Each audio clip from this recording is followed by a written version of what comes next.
Welcome to the Non-Sequitur Show. Continual watching beyond this point may result in terminal face palming and a complete loss of wokeness. You have been warned.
All right, welcome. Yeah, it's Non-Sequitur. I know it's been a while, and I apologize. It is the holiday season, so let me extend very Merry Christmas to everyone. As a non-believer, I absolutely believe that we can celebrate Christmas. It is a secular holiday. It doesn't have to do anything with Jesus at this point. He wasn't even born in December, so it doesn't really matter. And if you're mythicists, he wasn't really born at all. But anyways, happy holidays, happy Hanukkah if you're Jewish, which is for my people.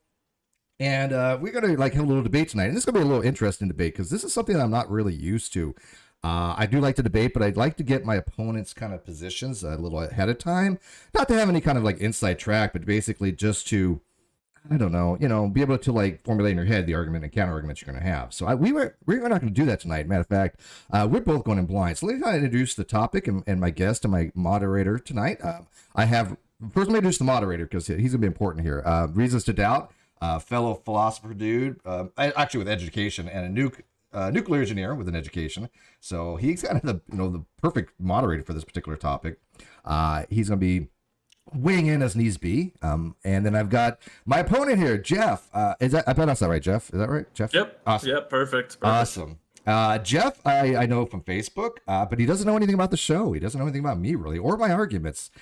He's kind of going blind, but he wants to have a little debate on it. I'm like, that's awesome. Let's do it. So before we get started, let me just address a question in the live chat, and I'll turn it over to Jordan here so he can kind of facilitate the discussion. We're going to be basically doing a free form. It won't be anything formal. That way we don't waste a lot of time doing soliloquies and bloviating and stuff.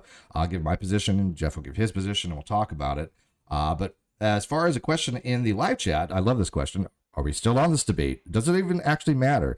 I think so, yes. I think to anybody that wants to have the position where they're rationally justified to label themselves something or to hold a particular position and do want to be a critical thinker and do want to excise things that are not logically correct or ambivalent, or something, ambiguous, not ambivalent, ambiguous, then yeah, I think it is important. I think that because of, and I hate to say it, my work, I know a lot of people have changed their positions on it. I know Matt Dillahunty certainly has changed his position, and I absolutely do believe, without question, it was because of my input on this particular topic. He has indirectly given me enough, accreditation for it, because every time this topic comes up, he mentions my name, which means that he's definitely familiar with my arguments, and he parrots my arguments, so yeah, there you go.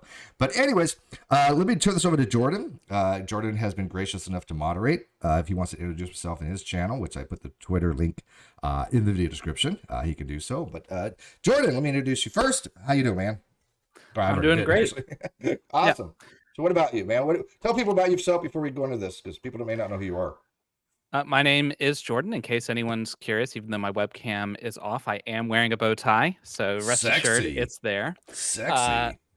I run the Reason to Doubt channel with my friend Jared, who's a former theologian. We're both atheists. And you actually just pulled me away from researching the Shroud of Turin, because we're going to be debunking that next week. Oh, that's awesome. We have had discussions on that. I have a very good friend of mine, Frank, who actually wrote a screenplay that won some multiple awards on the Shroud of Turin. He's still an advocate that it's real. I'm not, just a FYI.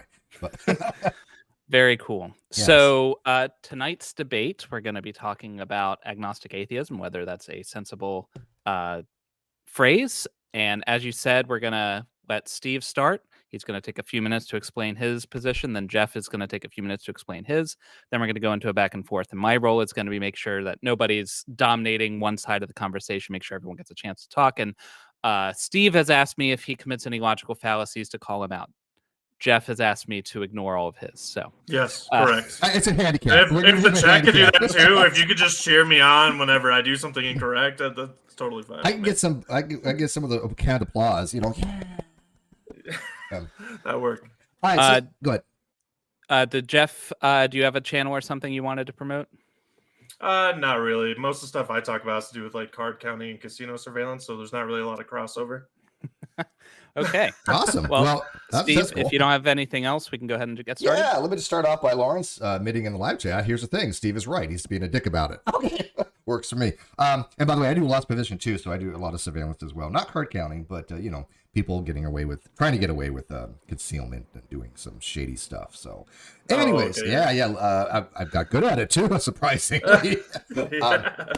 All right, so let me kind of jump into this. So I've advocated for a long time that the phrase agnostic atheist, first, it comes from an unattributed source, which is a quadrant type source where you have a multi-axial diagram where you have belief on one axis, we'll call that the x-axis, and we have knowledge on the y-axis. There's some issues with that, which we'll get into, but basically there's four quadrants relating to belief and relating to knowledge. The term agnostic atheist can represent multiple different things. In my blog, and I'll just add it to my stream right now. I'm not going to go through the whole thing, but you can see the logical ambiguity of agnostic atheist. I have multiple different usages and understandings of the term agnostic atheist. You ask 6 atheists what it means, you get 12 different answers. There's no one set uses for it, which is very, very confusing. I've heard it used multiple different ways.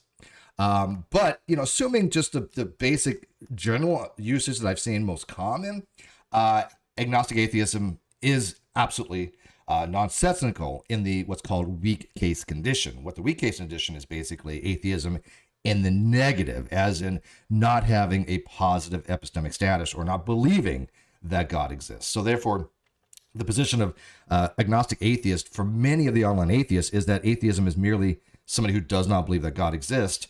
So therefore, agnostic atheism is modifying a lack of belief. Now, the problem with that is that you cannot argue, you can't have any kind of epistemic modifier for just a mere lack of belief. In order to modify atheism in any kind of knowledge claim, you have to make sure that you're using atheism in the positive case, because knowledge is a subset of belief. So the term Gnostic with a G, Gnostic atheism, means that, what I'm told is understood as the person who knows there's no God. That's usually what people have used it for. There's many other things I've heard, but that's the most common. A person who knows there is no God. Some people assert it just means belief there's no God, which makes no sense. But as a knowing there is no God, that epistemically implies you believe there's no God under justified true belief theory. So if you know God does not exist, you believe God does not exist. So atheism in the Gnostic atheism case is the positive uses of atheism. Therefore, in agnostic atheism, the only way it would make sense is if atheism is in the strong case or is in the positive case. But then it becomes superfluous because at that point, agnostic is not modifying anything. That's my first point to be made on that. And I'll let Jeph go. So I guess the first thing I want to bring up, you did touch on these a little bit, is when I look at how we define ourselves and what we believe in our religious attitudes, the question used to be, do you believe in this God? Do you believe this God exists? That's how most of us are first introduced to it. And we either become, atheist, theist, or agnostic on that specific issue. We either do believe, we don't believe, or we either don't care, we're unsure. It seems the conversation has evolved a little bit more to, do you believe this specific God exists? Do you believe any God could exist? And furthermore, do you believe that there's anything that, you could label as God that might exist? And so with these new conversations coming up, I think that there's new ways we have to sort of approach them and how people look at themselves. And the most common way to do that, in my opinion, is to use terms that are already established that people can easily grasp onto. Because a lot of these people coming in, because a lot of people here, probably, if you heard from the introduction, I'm coming in as a very common man. The place, where this all started was a Facebook group where they're not having high philosophical debates. They're literally still throwing around the watchmaker argument and arguing about that for 6 days. These are terms that I think are very easy for somebody to grasp. It's very easy for somebody that's unsure to sort of say, like, look, I can understand Agnostic Atheist as being somebody who positively believes that they have reason to believe there is no God whatsoever, and I can attribute my life to that. And there's also ways to approach it as an agnostic atheist of saying, look, I'm an atheist by default because I haven't seen anything that leads me to believe it. But, I'm still open-minded to it. I'm not like continuing down the path of looking towards proving that there is no God. I'm just more in a curious state where I think I'm an atheist, but I haven't seen sufficient evidence. Okay, and that addresses some of the uses of the term. And yes, what he said about the Facebook group, absolutely right. I mean, they're not high-level philosophy people by any stretch of imagination. I mean, we're dealing with almost the bottom of the barrel in a lot of the groups that we're in. Definitely not as bad as Atheist Republic, but getting there. All true philosophy is done on Twitter. Absolutely. Yeah. Twitter is the place to go. If you're an actual person who loves philosophy, go to Twitter, because that's the place to go for philosophy. So yeah, I mean, there is a lot of a discussion on what is meant by God.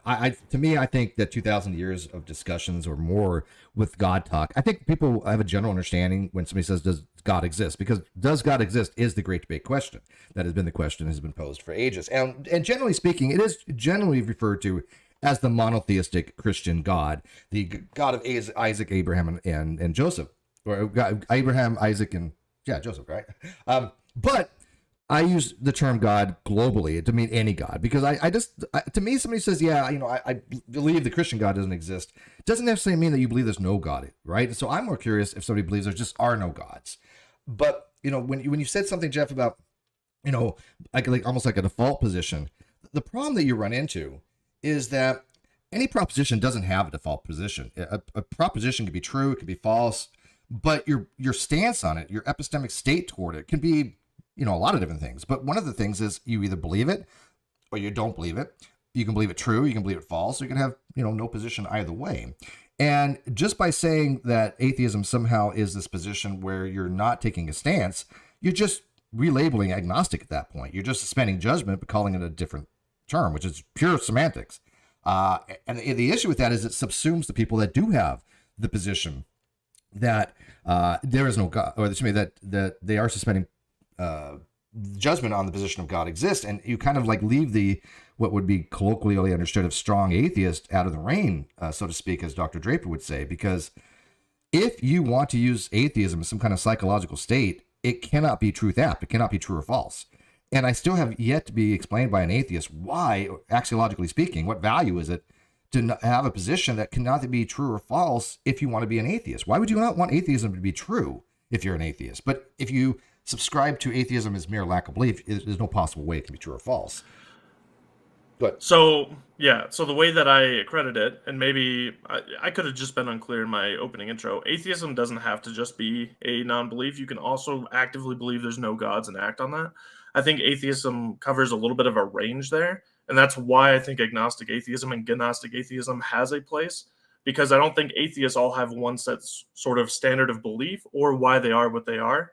And again, I'm trying to approach this from a very approachable vernacular for 90% of the people coming into the conversation, because I do understand that there's utility in, maybe not looking for just a quadrant, but you could have like a million different terms for, people's specific beliefs, but that's very unappealing to a majority of the laymen and a majority of the people who are just getting their base belief and then dipping out because they're not really into the philosophy.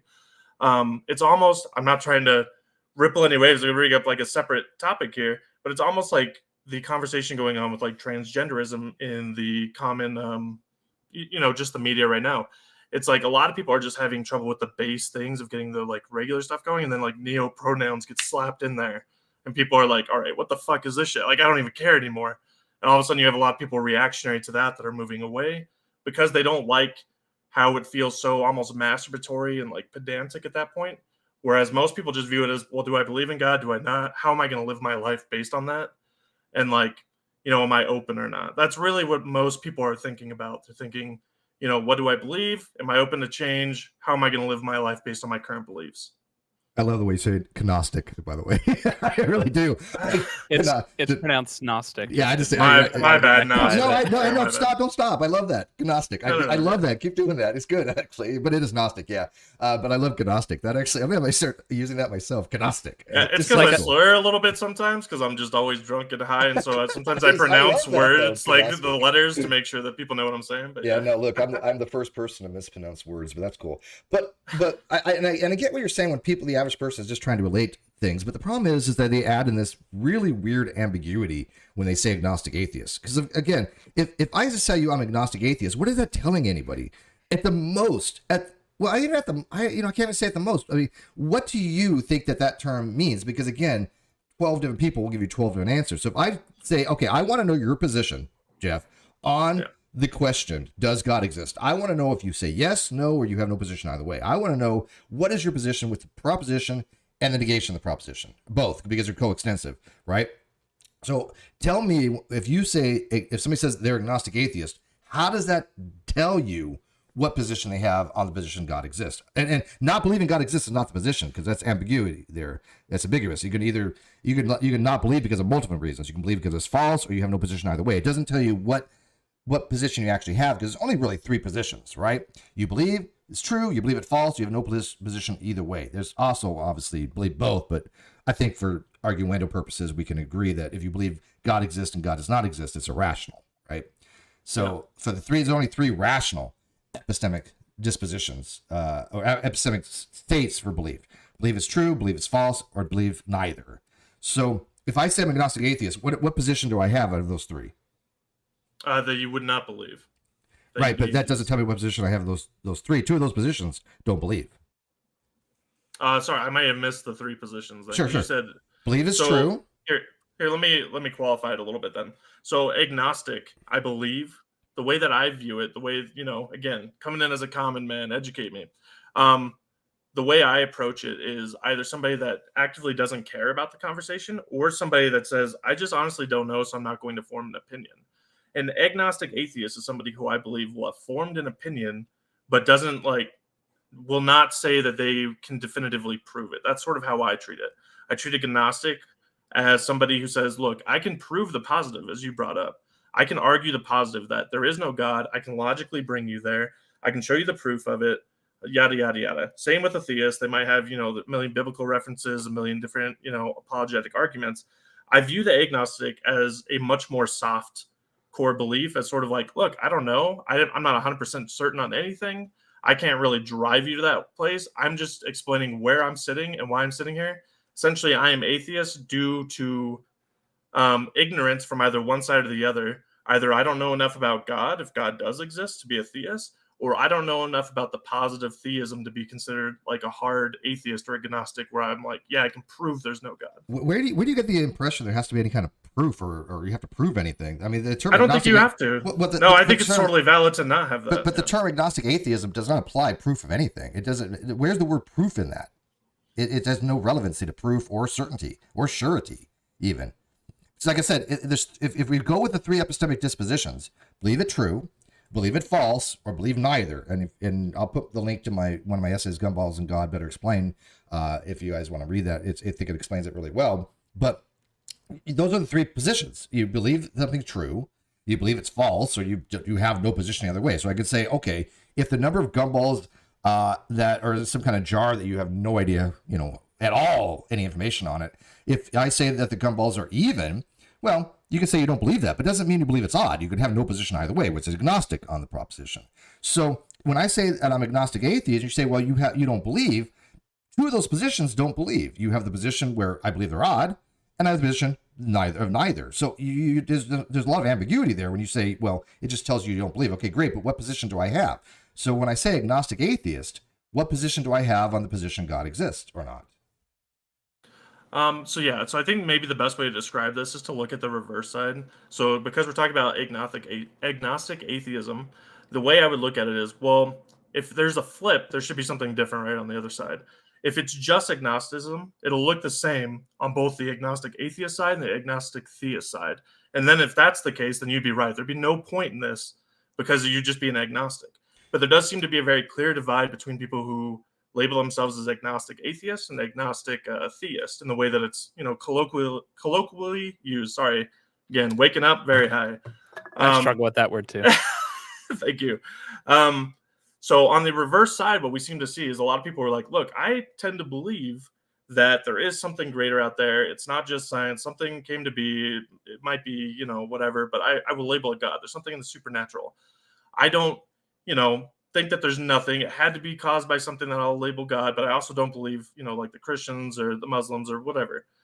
So that's where you would find a lot of agnostic theists. So on the opposite side, and this is why I see utility in it, there's a lot of people that say, look, I don't have any reason to believe that there's anything out there. Maybe there is. I just don't care anymore because I'm already default into, I think there's enough proof that, or enough failure to prove to me that there's theism, that I don't think I should live my life based on it. I think the default position I would find myself in would be in atheism because that's the way I would move forward with my life now. But That's all. But that's questions. So I guess the question to you would be, why do you see utility? I'm having and internet then we'll issues. turn Sorry. it back over to Steve. My apologies, my internet hiccup. So I just asked to Jeph. He was talking about the utility of distinguishing between someone who knows a thing versus someone who merely believes it, and he's going to explain why he thinks that is utility, and then we'll go on. So the reason I think there's utility in it is outside, and this is why in this, section of the internet, it's never going to make sense because these are people who obviously care about the philosophy and are going deeper into it. But the reason I find utility in it is because 90% plus of people who get involved in this sort of conversation don't care to go that deep, right? Unless they're a theist.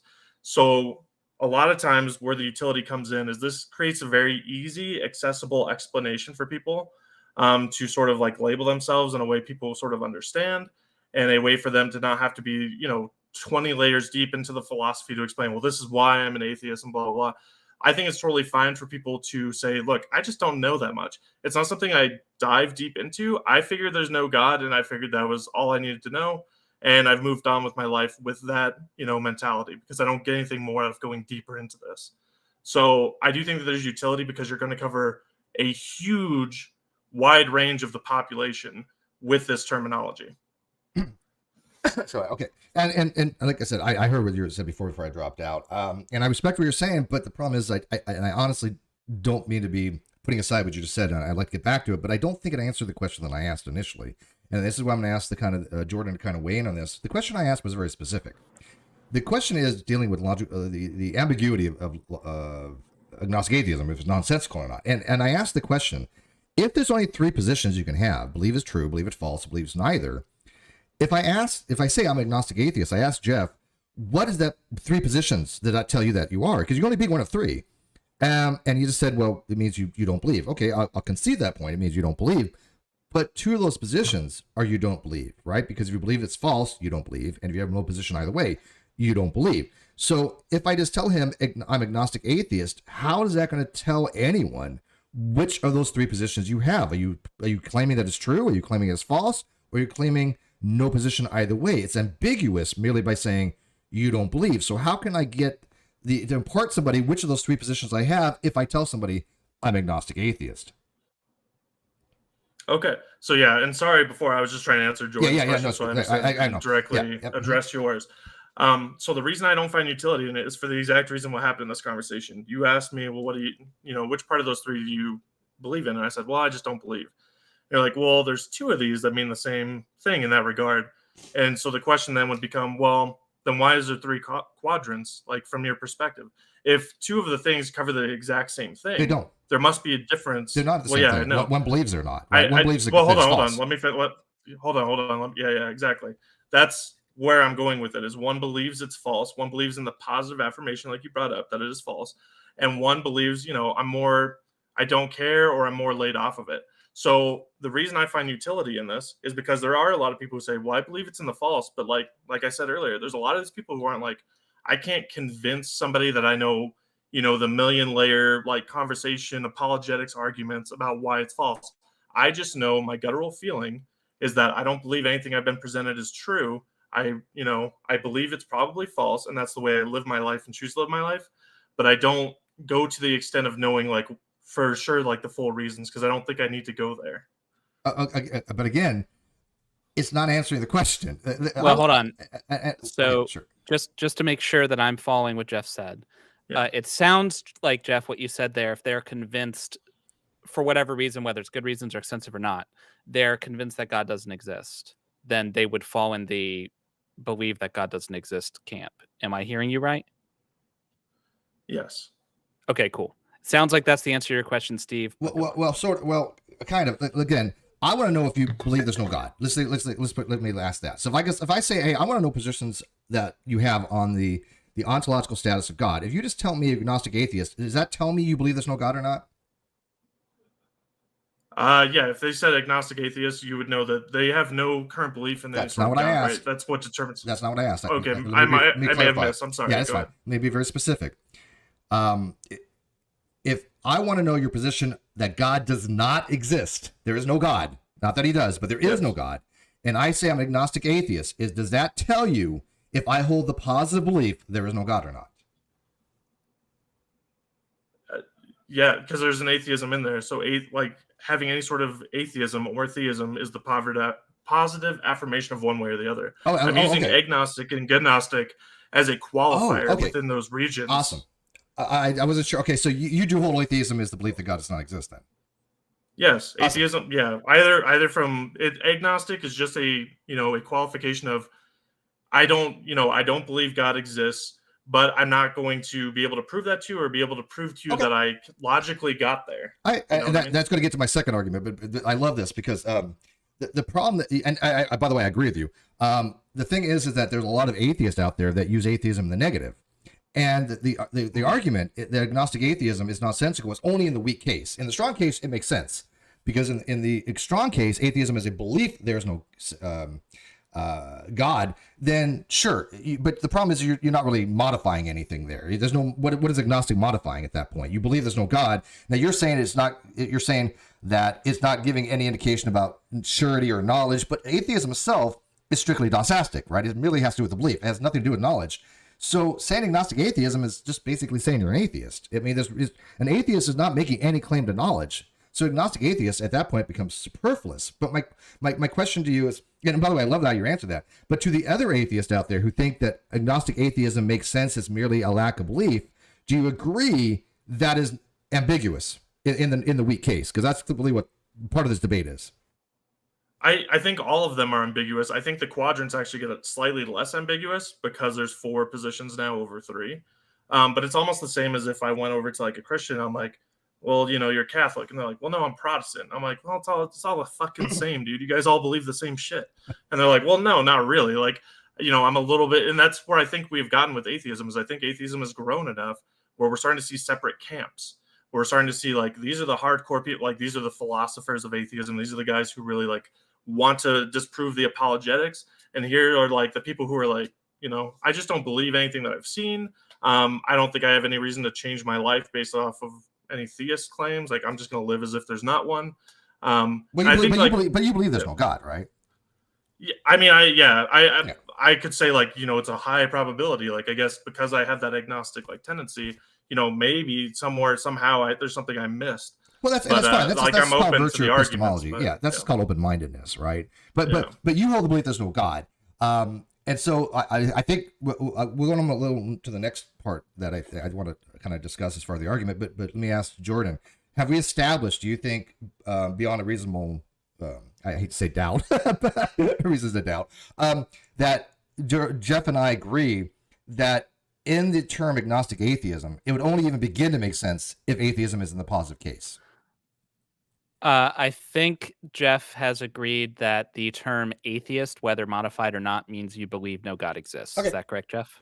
Yes. And that's where it like gets a little weird because there's a point where I agree almost totally with you. I even agree that probably the terms don't have any utility at like a deeper level. Like for people that are, actually into it, like where you guys are at, it probably doesn't make sense. And I do agree with you. Like once you're getting into, but I'm approaching it very much like we have to have a vernacular for the common people. like where you found me in the Facebook group. Yeah. These are monkey brains throwing shit around we're at on the each same other. page with that. And brother. Oh, absolutely. We have to have like a common conversation, because this is also where, because I'm more, I guess, worried about like the utility of what it has in my real life and people I know. And you guys, maybe because you hang out in more academic circles, maybe like the arguments are really effective at like converting people. But to me, it seems a lot more like people are very, shallow in their beliefs, and these sort of terms and these sort of ways of approaching the conversation are infinitely more effective than trying to like explain deism and all this shit to like people, Pantheism is coming around now again too. Yeah, true. So it sounds like you both agree on the definition of atheism. So it's down to whether or not the agnostic modifier Yes, I is agree with that. useful with that. Yeah, You I think so. concur with that, Jeph? So we're all on the same page? Good with that? Yeah. Oh, and also Okay, cool. somebody, I guess April might have missed it earlier, because she said, wouldn't it mean the same thing as agnostic theist? And that's sort of, I brought that up earlier. That it doesn't mean the same thing. Yeah. Well, let's dive into that real quick, because I'll get to the utility argument, but let's say you have if you have the position of a Gnostic, I'm going to say Gnostic, and I just like that, Agnostic Atheist. Hell yeah. We both agree the most general understanding. Again, there's so many different variations of this, which makes it ambiguous. Makes it ambiguous just on the onset, because people say that means certainty. It means the probability. They add all these weasel words in, but basically either you know, you don't know, you believe, you don't believe, right? So if you have Gnostic Atheists, as you say, we'll accept that arguendo that is somebody who's asserting they have knowledge that God does not exist, right? Yep. Esoteric knowledge, exactly. Yep. Yeah. By the way, feel free to ask questions in the live chat. Super chats are welcome. It is a season. I'm getting, here's a weird thing. My things are coming up saying chat revenue, but I don't see any super chats coming up. It's on my end. I'm not seeing. It's weird. I'm not seeing the super chats. I see them, bad. so I can just read them out if you want. want. But I feel bad. I literally am not seeing them on my end. I don't know what the hell's going on here. Well, there's been 2 super chats so far. Them. Yeah, and I can't see them in my live chat. Here they are. I went over to my video itself. They're not coming in the studio. I am so sorry. I'm not ignoring that. I'll tell you what, since you're focusing on the debate, I'll monitor the chat and I'll let you know when we have a super chat. So we've got 2 so far, both from Siggy Sigwald. One for $10 earlier on and one for $50. I can read them, or you can read them. Please, by all means, read them. Then we'll get into the second part. But I do want to real quick put my shout out to April. She's not feeling well, my mod. But best to her. Get over it. Get over it, please. I know what it's like to be sick for a month. It was horrifying. I hated it. I feel better now, though. But go ahead. So for $10, Siggy Sigwald says, the problem I have with this lack of definition of God, I haven't found a God I can believe in. So for me, there are no gods. It's a scam like MLMs or the Electoral College. Can I address that first? And then, sure. MLMs are scams. Electoral College needs to be abolished. The thing with the definition of God, again, these are not prescriptive usages, right? They're descriptive. It's like, what do we mean by God? I think that generally, when you were talking about if God exists or not, we're asking the question, is there some kind of non-natural or supernatural being that one created the universe, or at least the universe is dependent upon that particular being? If that being did not exist, the universe would not exist.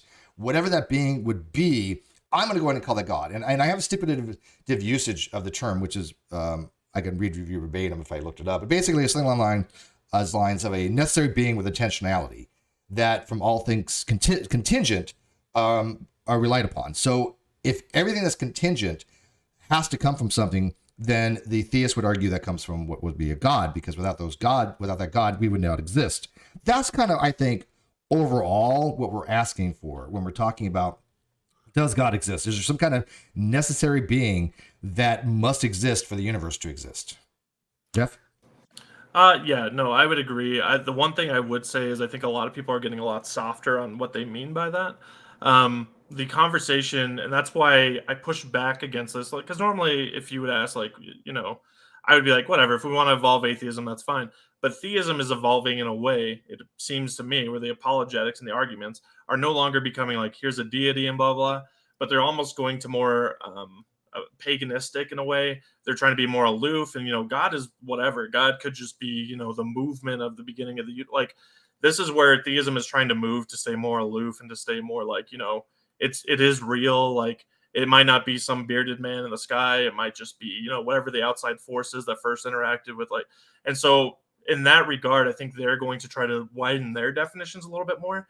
And I think that it is tough to go into atheism, which is essentially just, I know that we were talking about from the positive affirmation, but at the end of the day, it is just a, no, this is sort of bullshit, and no, there's nothing there. It's all naturalistic.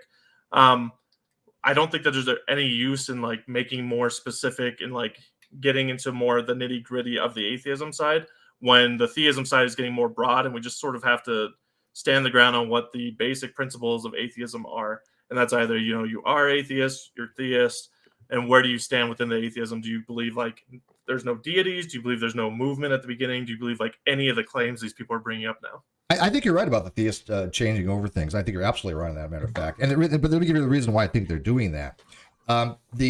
The arguments for a necessary being are much stronger than they are for Christianity, in my opinion. Some of the arguments for a necessary being are pretty good. Matter of fact, if you read Dr. Josh Rasmussen, he writes some pretty high level stuff. And there might be a necessary being that's necessary. There might be something that is necessary that we call a necessary being, but that doesn't mean it necessarily has intentionality. Quantum fluctuations could be a necessary being. And so I think what theists are trying to do is that instead of rehashing the thousands of years of Christian arguments, that most of them are outdated. The Thomistic arguments, I think a lot of them are outdated. I think Autonomous Aquinas was brilliant for his time. But I think what they're trying to do is trying to get back to the fundamental level of, okay, if they can show that there has to be some kind of necessary being, then they could build upon that to other arguments that the necessary being has intentionality, and then somehow get it related into Christianity. So they're going way back to the fundamental level to try to substantiate their belief that God's going to exist. Do you agree with that? Yeah, no, I agree 100%. Awesome. We could even look as, sort of like how, and it'll become semantical at that point, right? Like if we ever get to a point where we can like discover and explain everything that's happened, it'll just become like, if there's nothing unexplained, there's no reason to label it God, right? Sort of like with the sun, how the sun was God for a lot of people, and it's like, well, it's right there. And that might be true. That might be true. Yeah. It might be 10,000 years from now, there won't be what's a God. There's no reason for anything like that. We understand. Yeah, exactly. Yeah. Uh-huh. So there's another super chat by our friend Siggy. Thank you, Siggy. He gives $50, very generous. Wow, thank you, Siggy. Merry Christmas, man. What I found problematic is the effort in trying to argue not believing in something for what there's no, in caps, evidence is A, a belief, B, a positive claim there is no God. I don't see how it is ambiguous not to believe in a fairy tale. Okay, so when you don't believe in something, the problem with the ambiguous, ambiguity that's involved is it doesn't tell you what you do believe, right? If I say I don't believe I'm a duck, it doesn't tell me what I do believe I am. Right. So when you say in the negative, when you don't do something, it's not giving you any indication of what your actual beliefs are. If I say I don't believe, the sky is blue, okay, but what do you believe it is? And so when we're asking the question, does God exist? We're asking you about your belief. We're asking you what you do believe. And I do believe there's evidence for God and against God, and I think they should be weighed, independently and objectively. They're not obviously empirical evidence. They're not, I think, in any way something that's experimental. But I think they're rational arguments, which is a form of evidentialism. You can have rational, logical arguments. That's evidence. It's clearly evidence. It doesn't have to be empirical or observational evidence to be evidence. Matter of fact, the people that throw away rationalism, I think, are doing a disservice to themselves because they're throwing a huge part of epistemology away if they're just going to stick with empiricism. So when people are saying, what they're arguing for, I think Siggy's kind of right. You can't argue for this lack of belief, right? I mean, what is that? What's the arguments that lack of belief? Now you can argue. Now here you go. You can argue there's an obligatory reason to suspend judgment. Okay, that's actually referred to as strong agnosticism. I think that one of the I think Oppie actually coins that phrase. Is that is Corlett? I don't remember. But I think that one of them actually coined the position of a strong agnostic or a strong version of agnosticism, where they believe that it's obligatory to suspend judgment rather than take a position of theism or atheism. And Huxley would probably have agreed with that, obviously, because Huxley probably did argue that it was obligatory not to take a position because it was neither theist or atheism was based upon scientific grounding. And so his theory of agnosticism, which basically was a scientific method at the time, was a normative epistemic principle that you should not believe anything without solid scientific grounding. We don't hold it to that anymore, obviously. But But the whole thing is that when you just lack a belief on something, yeah, there's nothing to argue there. You're not arguing for any position. You're not saying, hey, this is the case, right? So, and real quick, then we'll jump back into disagreeing with each other. Awesome, love it. And thank you for the super chat, Siggy. Very kind. Siggy once again dominating the chat with $2. Says this sounds like a lot like the Kalam, and I think that was in the context when you were talking about necessary beings, which certainly the Kalam argues more, not necessarily a necessary being, but definitely for like a first cause kind of impersonal. Yeah, I agree. And the Kalam, you know, it's and here, let me just throw this out there, not to get into the Kalam too much, but any atheist who says the Kalam isn't valid needs to go like take a simple logic course. The Kalam is very valid. Of course, it's valid. Now you can argue premise 1 or premise 2 isn't true, but you need an argument to do that. And I don't care whether you don't believe, you know, you believe 1 or is false or 2 is false, but you need to give a reason for it, right? You can't just say the Kalam is not sound. Okay, but why? What premise is it that you're rejecting as false? Having a valid argument isn't super impressive. I agree. I agree. But here's the thing, though. Would you agree that if you can invalidate an argument, your work is done at that point? It's game over. Sure. But I want to get back into the conversation at hand. So to recap, before we got Siggy derailed us onto you're such a hard ass, Jordan. Okay. Yeah. So we had agreed that atheism is belief in no God, and we were talking about the modifier agnostic and whether or not that provides utility or it's more confusing. And Jeph had just finished talking, I believe, about how it was useful as a differentiator for the common man. I think that's where we were. I believe so. Mm-hmm. Does he want to go on with that, or do you want me to just like 2 seconds talk about Gnostic? Yeah.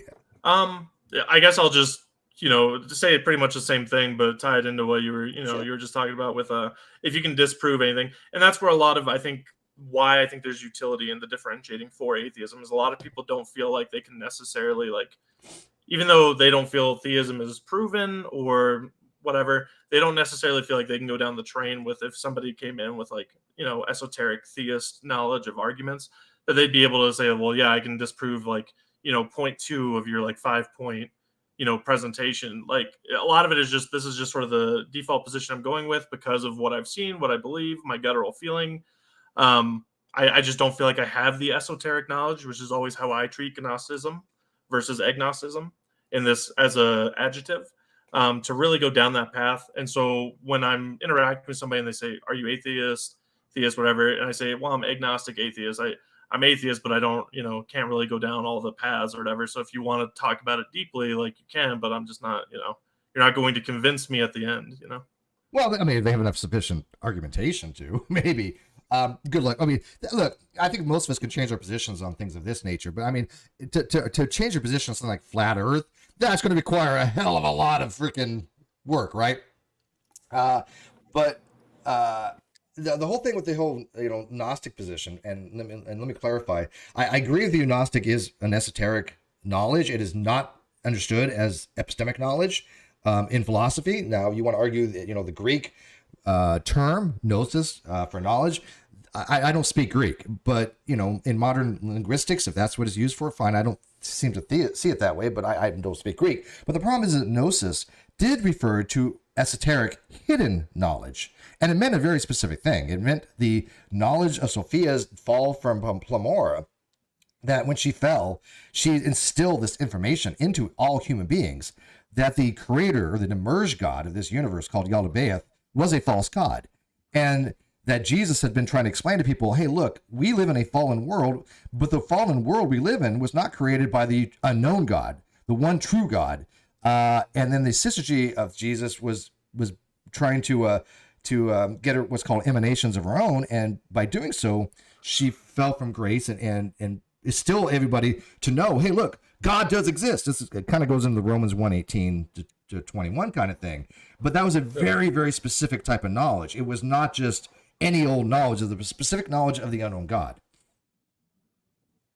Yeah, no, and I'd agree. And so that's why I think when you get into, you know, if we're not talking about actual gods pulling people up and like high-fiving them and then sending them back down, you get into the esoteric knowledge would come into, it would come into like, you know, rationality, right? And it would come into logic and the arguments. And that's why I have to qualify it a lot by saying, like, I think you're correct at the further levels. And this has always been my stance although I didn't say it initially, so I'm sorry for that. I think there's going to be where you get away from it, where you get into the more niche and the nitty gritty, and maybe some of these don't make any sort of sense. But this is very much a way of just for people to sort of signal like, hey, I'm just a common dude who's an atheist or a theist. I don't really ascribe to like one side or the other's like arguments or rationality to a deep level.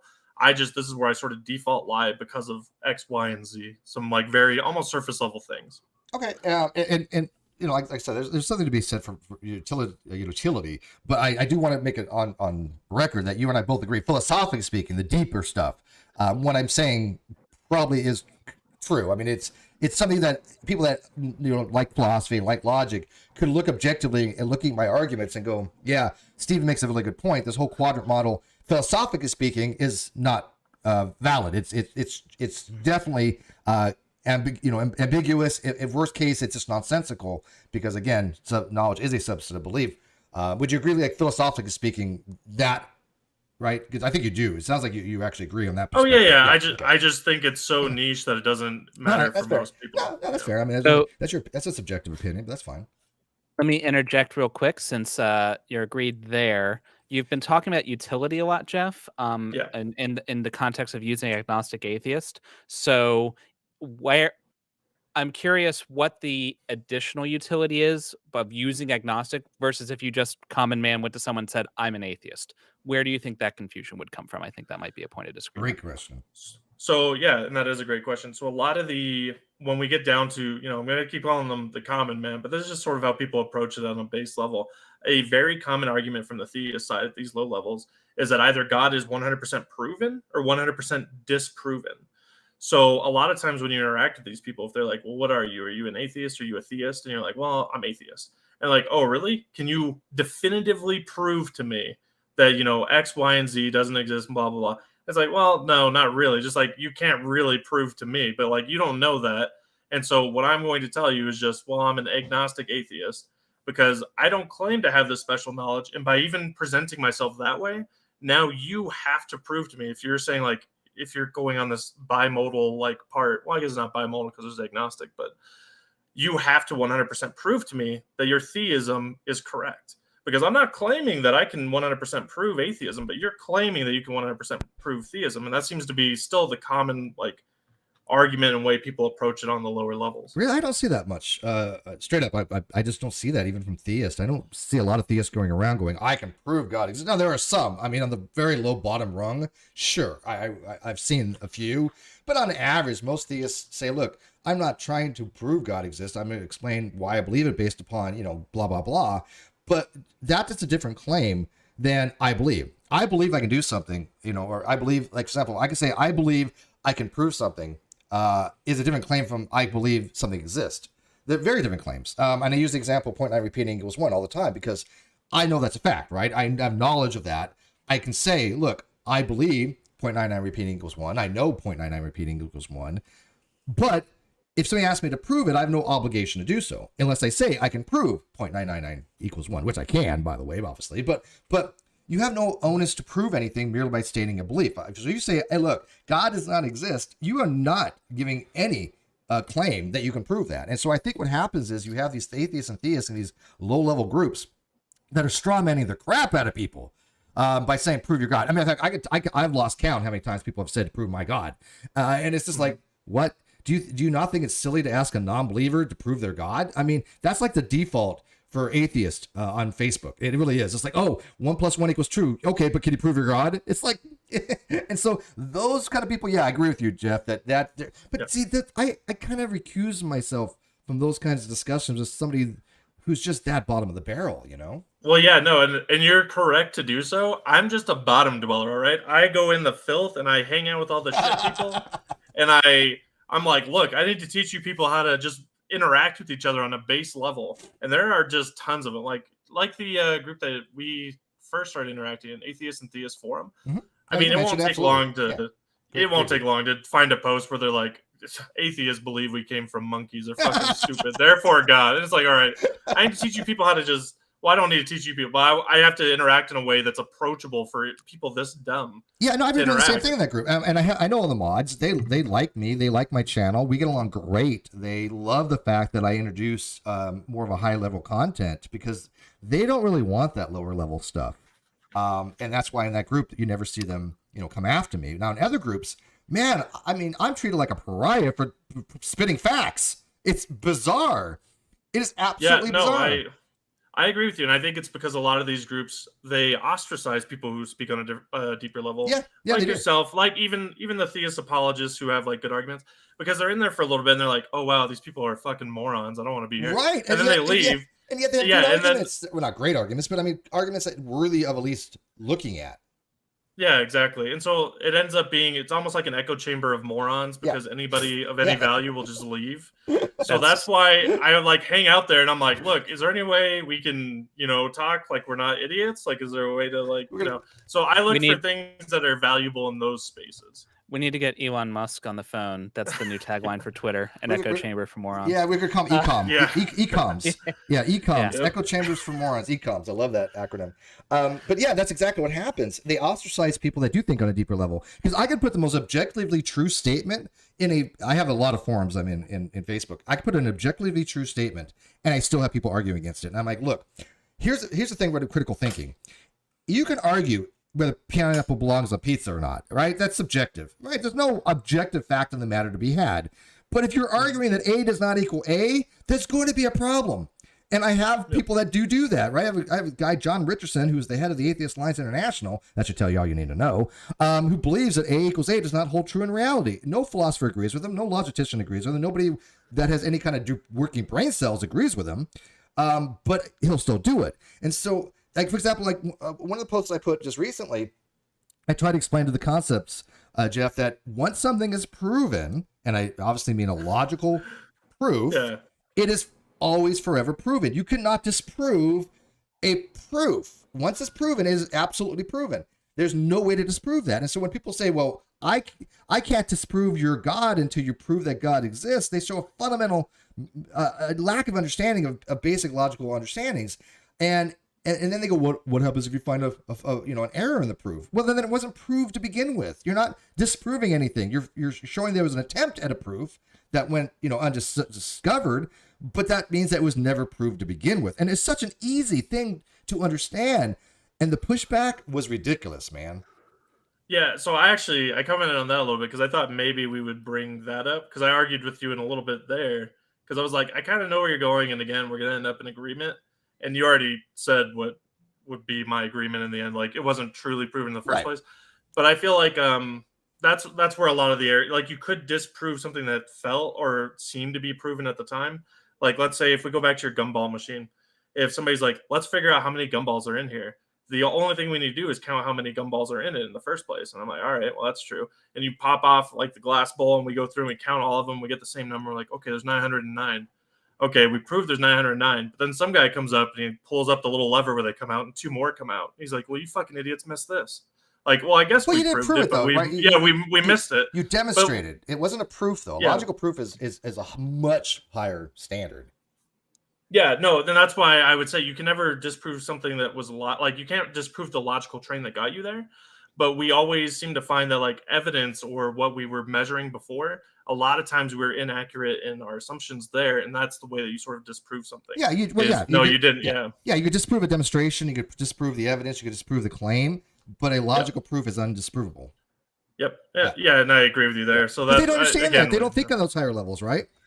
Yeah, they think I'm an absolute idiot for speaking. Trust me. You've been in there for a while. I used to be smarter. Okay, they've brought me down. I swear to God. I've like stopped thinking. I know we're getting off the subject, which is fine if the mediator's okay with that. Because, well, I do have one last piece that I think would settle the last bit of the debate topic itself, which is you mentioned. When I asked about using the modifier and you talked about people trying to like force you to prove their God doesn't exist, right? Do you find that using the modifier agnostic to agnostic atheist prevents those accusations? I found that it becomes much easier to have the conversation in the first place to explain when I say I'm atheist, I don't mean that I can 100% prove something. It doesn't mean I have esoteric knowledge or deep understanding of like the logic or whatever. I feel like it gives them, it's almost instinctive at this point. Like they sort of know what my arguments are going to be and why I am where I'm at. And that's why I find utility in it. Because if I can label myself and it brings them to a general place of where I'm at, even if I have to move them around a little bit in that place, I'd rather just bring them in my general zone than say atheism, where it feels like I have to do a lot more work to get them to my position. Okay. The thing with that is, let's say you and I both use the term agnostic atheist to self-identify, okay? You and I do not have the same logical position, obviously. Nope. I'm agnostic. Yep. You're an atheist. You hold, there is no gods, and I'm going to believe you when you say you can justify it. I have no doubt that you probably can. But we don't hold the same logical position. So if we both told a theist, hey, I'm agnostic atheism, Jeph is agnostic atheism, where's the utility? Because that theist is going to think we have the same position when we don't. It would have I usually find that it doesn't have the same connotation, or it doesn't, it's much more narrow already. Like you might say, okay, well, you might identify as an agnostic atheist. You might believe that that's the only way, from the way I've qualified it, that you could represent. Like there's nobody that's truly agnostic. There's nobody that has 100% surety on either side. So at some form, if you're taking my explanation of agnosticism as not having 100% knowledge, like everybody should be agnostic to some level. Why do you add that in there, may I ask? Because knowledge, most philosophers, I mean, almost ubiquitously hold knowledge in what's called a weak acceptance case. There's two cases. There's strong acceptance and weak acceptance. Strong acceptance is knowledge requires certainty. Weak acceptance is knowledge does not require certainty, but does entail belief, or imply belief. And most philosophers accept knowledge in the weak case condition. So knowledge doesn't require certainty or surety, because then, you'd be putting such a high bar on things we could really never, justify any kind of knowledge if that's the case. So when we say we know something, it doesn't require certainty. Yeah, and again, I understand completely that would be if I was coming at it from a philosophical point, if I was talking on a higher level. Like I said, I'm always going to look bad in this situation because this is where it matters, like in this space.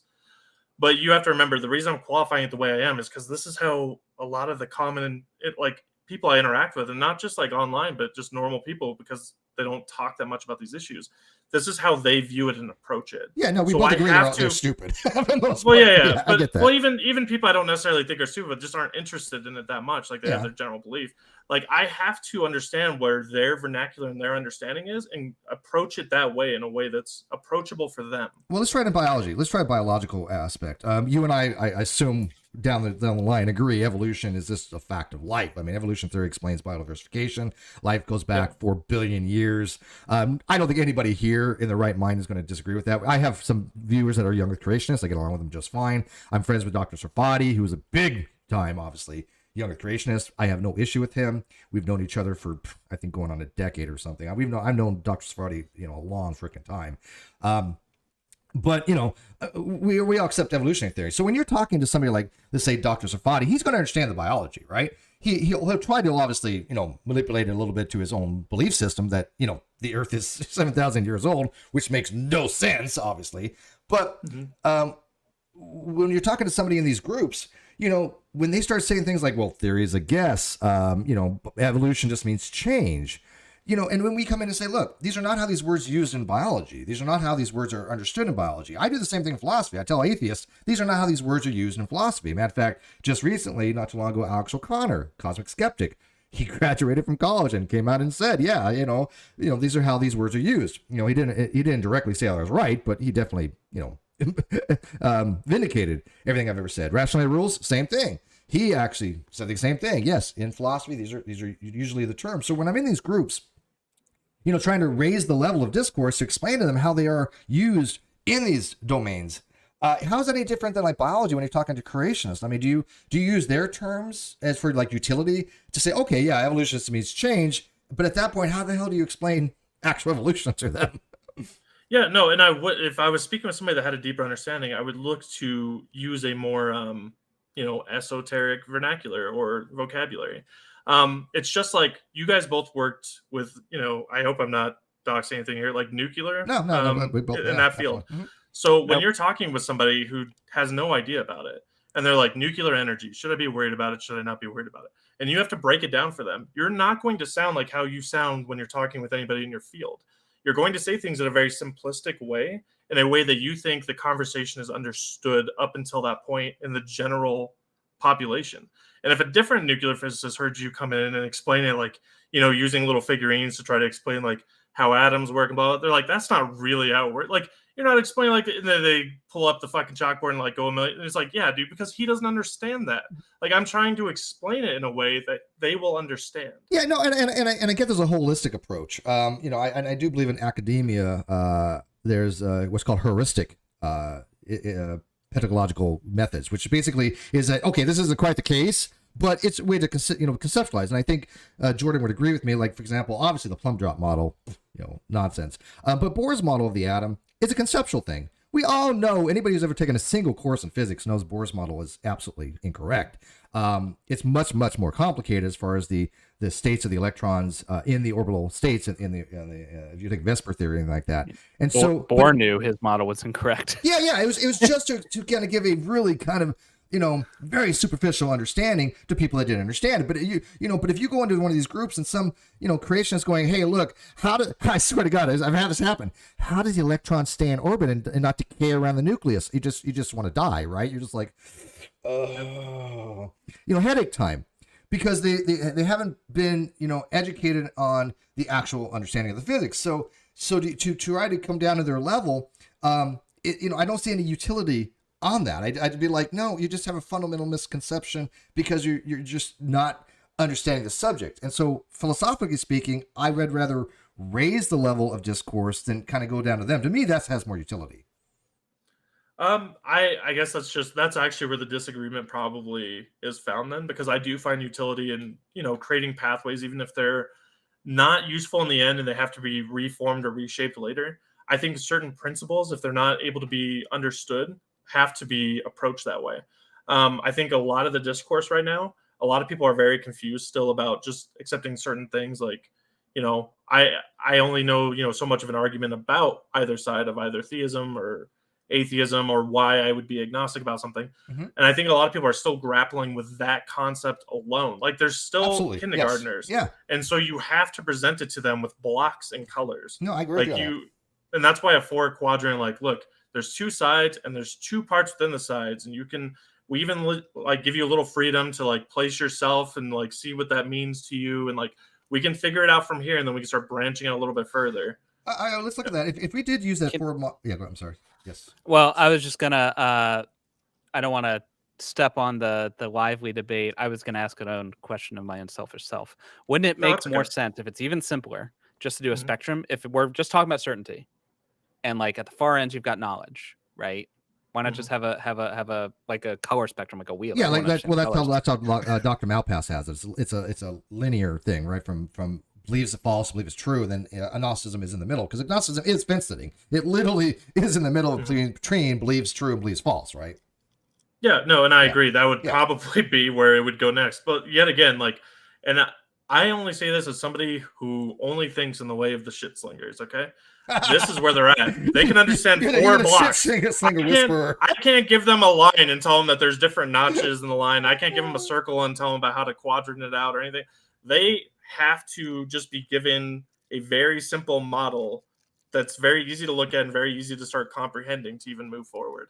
Like, that's where I feel like the conversation is at for a lot of people. Okay, so let me real quick. Let me show you the diagram here, okay? And I don't want to get too much into it, but let's say, because you're talking about surety, because I don't see anywhere in here there's anything to do with certainty or surety. But what happens if I claim the position? I know there's no God, but I'm not claiming certainty. Where would I be? You were claiming God, but you're not certain? I'm claiming that I know there's no God, but I'm not claiming any kind of certainty to it. Where would I be on this diagram? You'd be agnostic atheist. That literally describes what you just said. Does not believe any God exists. Doesn't claim to know that no God exists. But I am claiming knowledge. I'm not. I'm doing. Obviously, this is arguendo. This is not my position. But if I was hypothetically saying, I know there's no God, but I'm not claiming it with certainty, or not saying that it's not dubitable, not saying that it's not open to revision. Well, what does that mean that you're claiming something without certainty? Because knowledge doesn't require certainty. Knowledge only requires 3 things in JDP. In justified true belief, knowledge only requires 3 conditions. That is true, that you believe it and you're justified. There's no condition for certainty in justified true belief. Well, you would have to know that it's true in order to claim it, though. Then, right? Well, but that's kind of tautological, right? I mean, well, yeah, but that's where we're going to end up. Well, people claim knowledge they clearly, I don't think they actually have. I mean, if I claim I know A equals A, I think that I'm perfectly justified to claim knowledge on that. And we can have a whole discussion one of these days on skepticism, because I plan to do that. I think it's a fascinating area of philosophy, of skepticism. But if we assume there is such thing as knowledge, I don't know what else that would mean to say that things like, I know, my name is Steve. I do know my name is Steve, but I'm not certain of it. I could have been lied to, but I have justification from my parents that that's my name. But, my name could be Michael for all I know, right? I have no idea if they didn't, steal me from some kind of, Irish couple and falsify my information. So I'm claiming knowledge. My name is Steve. I know my name is Steve, but I'm not claiming that's certainty. So where would that be on here? If, again, this would have to do with levels of certainty. Like, if I don't personally believe that your claim holds any value, if you say that it has a certain level of uncertainty to it, and that's where I would find the differentiating factor between agnostic and gnostic anyways. So you think agnostic means you have to have certainty? I think you have to breach a certain level of reasonable certainty to say, no, it for sure is true, outside of these, things that are almost infinitely impossible to have happened. Like, I know almost 100% certain that it is true, and I can argue it, and I know how I got there. I can logically follow it. I can bring you to it if you're able to comprehend the arguments. Do you think that do you think a Gnostic theist or a Gnostic theist is ever justified to claim that they're certain that God exists or God does not exist? Is that even justifiable? No, an agnostic could never claim because they're agnostic. That's the whole qualifier. The Gnostic, the Gnostic. The Gnostic person. Do you think that any theist would honestly that claims certainty there's a God is ever justified to do that? I absolutely think no. And even an atheist who says they're absolutely certain there are no gods, I don't know how they would justify that. There's very few things we could be certain of that are not a priori. A priori knowledge, I think you can claim certainty. I'm certain A equals A. Why? Because I can't be wrong on that. It has to be true in all possible worlds. But can I claim certainty that my name is Steve? No, not in kind of Descartes, especially in kind of epistemic or Descartes certainty. But there's still no requirement for certainty and knowledge. So this chart doesn't have the nuance that I think you think it does, because I could say, look, I know, but I'm not claiming certainty. Yeah, again, it doesn't have the nuance at the level where you discuss talk about it in these spaces. In the spaces where I'm talking about, people do think that certainty exists at a level of 100%. Some people do think I'm 100% correct in my belief. Or I think everybody on that side that's opposite of me does 100% believe. Yeah. And that's why these terms are useful to start, breaking it apart. And then they're going to end up where you're at anyways, because at some point they're going to realize, well, maybe I'm not gnostic and I am a little agnostic in either my atheism or my theism based on this quadrant. And then when they start talking to people on the other side, they're like, well, yeah, we are too. We're not 100% sure. And they're like, oh, okay. And then you can move forward from there. But a lot of people aren't there yet. That's why this is useful to me, because a lot of people do believe they either have 100% knowledge or that the other side is claiming to have 100% knowledge. Can I offer maybe a suggestion to atheists to think this chart makes sense? Because you and I obviously seem to agree, philosophically speaking, it doesn't. Can I offer maybe an alternative to you that maybe makes more sense? To me personally, no. But like I said, I like it because it has common vocabulary that a lot of people seem to be able to relate and understand very quickly. And it's very easy to describe to them and easy for them to comprehend. Okay, that's fine. But I'm gonna offer them anyways. And you could, obviously use them or not. But there's two other terms that are out there called epistemological atheism and ontological atheism. These are from a gentleman named, I think, was it Colette? No, it was Linkowski. I'm trying to remember. I shouldn't remember. Oh my God. But anyways, long story short, ontological atheism is basically somebody who just believes there's no God. They're not claiming any knowledge to any knowledge claims. That eliminates anything to do with Gnostic or agnostic or any confusion or any ambiguity or any kind of epistemic modifiers. It is just, hey, I'm an ontological atheist, meaning they believe there's no God. They're making absolutely no claim whatsoever to knowledge. And then there's the epistemological atheist who says, I'm claiming a claim to knowledge. And there's two variations of each. Right. But the epistemological atheist can be broken down to strong and weak version. The strong version is somebody who just claims that gods are, they know that there's no God. And the weak version is there's no God. And the strong version is that gods are impossible. That's a much stronger epistemological claim. I know gods are impossible. That's certainty, right? So epistemological atheism would allow for the nuance that you're looking for, because that would say, okay, I'm an ontological atheist, meaning, I believe there's no God.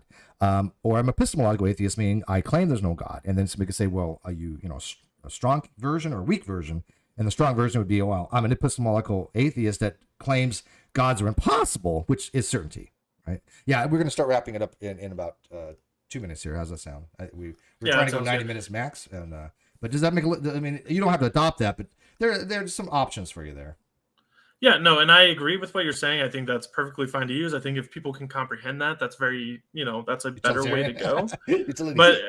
But again, yeah, it's going to come down to utility. It's going to come down to what I think people are capable of and where they're at. And like, I'm trying to teach kindergartners and you're teaching a college class. You know what I mean? Like, you may be finding solutions for middle schoolers, how we can explain it to them better. But I'm like, dude, some of these people are just fucking morons. Like, I have to. And I appreciate it, by the way, because again, it's frustrating in these groups when I have people talking to me like I'm a child, that I don't know what the hell I'm talking about. When, hey, look, I don't have to claim any kind of expertise to put out facts from a freshman level philosophy course, just like you don't have to be a biologist to put out freshman level biology. I'm sorry, you just don't. Most of us cannot have any all the expertise in the world. People that have the expertise, great, but most of us, how the hell can you be an expert in everything? We have subjects we talk about. I'm sure you're interested in biology. You're probably interested in cosmology. I love these subjects, right? And so I could talk a little bit about and multitudes of different kind of science. But, it doesn't take somebody who has an expertise to say, okay, well, the sun is a fusion reactor. You don't need an expertise in that. You could basically just explain basic proton cycles, right? Same thing with like the nuclear stuff. Nobody has to have the background that Jordan or I has. He has way more than I do. But nobody has to understand what the hell a fast fission factor is, right? I'm just going to be dropping stuff, or thermal utilization factor is. Nobody has to give a shit what the hell these mean. But the thing is when you do know about these topics and then somebody says, oh, you have word salad or you're an idiot. And I'm like, well, how the hell am I an idiot for literally giving you freshman intro philosophy or freshman intro biology or freshman intro, physics? Because that's all I ever actually talk about in these groups. It'd be like the kindergartners laughing because you said epistemological, right? Yeah. You come in and they're like, "What is? You said penis, you idiot!" And they all like laugh at you. I can't say that word. Apparently, if I said that word a long time ago on NonSequitur Show, and I had a lawsuit over it. So yeah, that's a lot. I don't know, you know the history of that, but yeah, that's a huge thing on NonSequitur Show. But we're not going to get into that, but that's funny. I can't say that word, which is not a word I use. Okay. Yeah, well, it's not a word I use anyways. I'm Navy. We say dick. Okay. Yeah, we don't. Who the hell says penis? I mean, unless you're a biologist. But there's a huge story about how that you might want to look into one day. But yeah, let's wrap it up. I do appreciate very much the questions and the super chats. I'd like to say hi to Raisin Girl that popped in.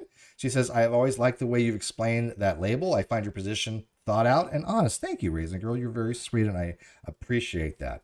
I'm going to let I don't even have anything to wrap up. I think I'm just going to let Jack wrap it up. But I do want to thank Jordan for coming in last moment and moderate. And dude, I would really, and I seriously mean this, love for you to moderate more of these types of things. If you're and I'll promote the hell out of your channel for doing so. I mean, I obviously I don't make much to kind of like pay to moderate, but promotional wise, I loved your moderation. I thought it was spot on. And I would love to have you come back to moderate more. Sure. Yeah. So Jeph, go ahead and wrap it up. Like I said, I have nothing really to add because I've already made my points, and I have a lot on these topics and they're in the video description. So I have nothing else to add, but go ahead. Oh yeah. I mean, just thanks for working with me. I know that I told you I was sort of like, I'm not really into a lot of the live stuff. I wanted to get into it a little bit more just to get more practice. You were very accommodating for that, and I appreciate it. The conversation went really well. I understand where our disagreement is a little bit. It's more like I'm a kindergarten teacher yelling at you to stop throwing around big words at my, fucking 5-year-olds. You're like, no, expect more of them. And I understand where you're coming from. I still am a little where I'm at, but I appreciate the insight a lot, and I appreciate the good faith. It's really refreshing coming from the space I'm in, so I appreciate it a lot. Likewise, I'll just say this: I've discussed things with a lot of people, and the last person that I discussed this topic with was on my other channel, but I wasn't sure what I was going to get myself into. So the guy came on; he was just drunk as hell, didn't know what the hell he was talking about. apples and oranges between you and him. This was worthy of non sequitur. Absolutely. This is the kind of discussions that I want to have on multiple different topics. We will be trying to do a lot more in 2023. And I thank you all for the patience you've had. One, me being sick, and two, obviously season. We all work long hours during season. And so, the output of product has not been what it normally is. But we're going to try to get through that in 2023. A lot of subjects I want to talk about. But Jeph, I say this wholeheartedly. You have been a breath of fresh air as far as somebody coming in, having an open and honest dialogue. You're one of the very few atheists that are honest in their discussions and open-minded and just have the ability to actually discuss things from those groups.